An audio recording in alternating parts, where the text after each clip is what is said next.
I did start the morning talking about some models for organizational change, best practices on things you could do to make sure that the 70% of failure on the initiatives gets reduced. There were some best practices there, a lot of related with leading by example, as an example, and team alignment, dialogue, and trust, senior team.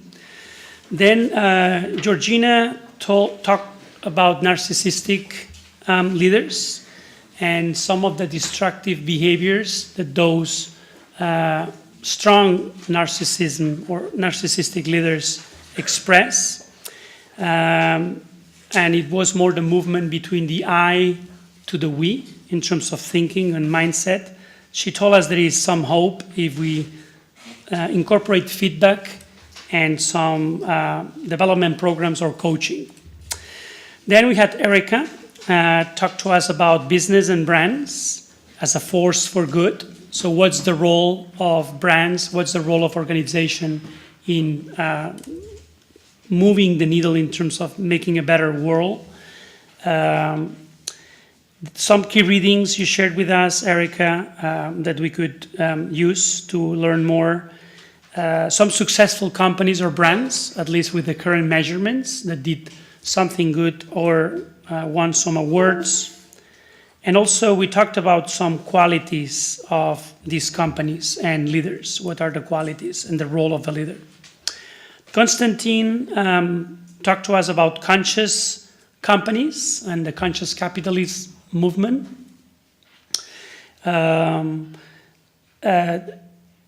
Talked about does it pay? Is it worth investing in being conscious, or is just something to aspire, but not that doesn't is not monetary interesting?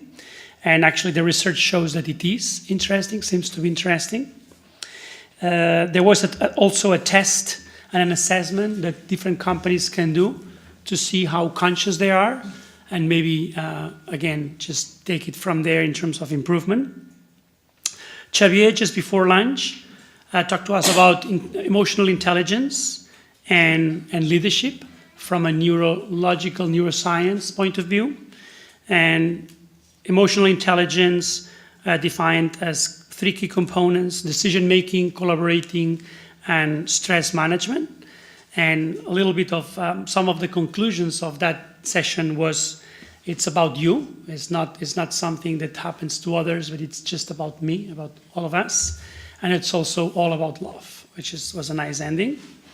We had a nice lunch outside with some networking, I saw. Then Francesca re-engaged us with team emotional intelligence again from the point of view of this tool, this interactive and real-time measurement tool that helps you manage team performance, and shared with us some data.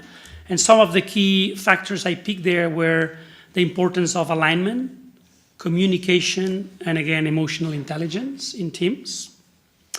Jordi talked to us about change measurement. If you don't measure, it doesn't exist. Well, there were many questions, as we remember. But basically, the 3 chapters of his presentations were about, can we measure it? Does it matter? And then just a tool, the impact evaluation tool that we could use from development aid in corporations or in organizations. And again, focus a lot about not only the what, but the how and the why of measurement. Then we had Martina talk to us about the openness to change and how open we were. It looks like we have a room full of people very open to change, and whether that's too much, that's another question for all of us that love change. VUCA world, volatile, uncertain, complex, and ambiguous, make us all need to adapt to change. And there were some discussions about the benefit and the cost of change, and the positive and versus negative aspects for change, both for individuals and organizations. there was a test as well shared with us at the end, which was very nice. And Joan finally talked to us about collaboration, barriers of collaboration, what it is, some research as well being done in US, but also in this room. And then implications for leaders, that want to be better collaborators. So we've got a full day, 9 speakers, and hopefully some of you can get different things or ideas or reflections. And I invite Erica to add anything. Not a lot. I think listening to you and also just being here in the day, it was really, I guess, beautiful that everything was interconnected in some ways, and we saw all the links, and I certainly saw the links as I went through, and we are here to talk about living systems and how they adapt and change and how they are interconnected, and I think that hopefully today, and certainly for me, it demonstrated that view of a system. I also just wanted to say that it was interesting, although of course Joanne and Chubby have and the university have put a wonderful program together of these presentations, and there was clearly a huge amount of thought that went on in the process. We as speakers only met yesterday and just kind of really shared high level our presentations. And what struck me, and it came up today, was the ability to trust the process. And there was something that I learned today around, it's important to trust others, and understand how they trust you. So that piece around trust for me, and just trusting that actually everything flows beautifully when there is trust between all the players that were speaking today. Quality of leadership, I think, came up really strongly today. Purpose and shared ambition, I think in many of the presentations, if not all, talked about the importance of shared purpose or shared ambition. And the last thing I'd like to just say was at lunch, I spoke to some people. We were talking about the challenges of not just leaders, but OD managers, HR directors who believe in this work, have a passion for this work, for this thinking. And it can often be a really lonely place for those people in an organization. We recently did some research where a leader, we asked leaders, do you know other leaders like you? And they said, I've heard of them, but I don't know them personally. So it can be a really lonely place. So I think I would just say to everyone here in the room, if you know someone who is like-minded or like you, always try and connect people, because there are a lot of people here in this room and outside that think in this way, but sometimes they are in organizations that may not be sharing that viewpoint, and that can be kind of a lonely place, and sometimes it can take a long time for them to find other like minds. So that's what I would like to say. Great, thank you.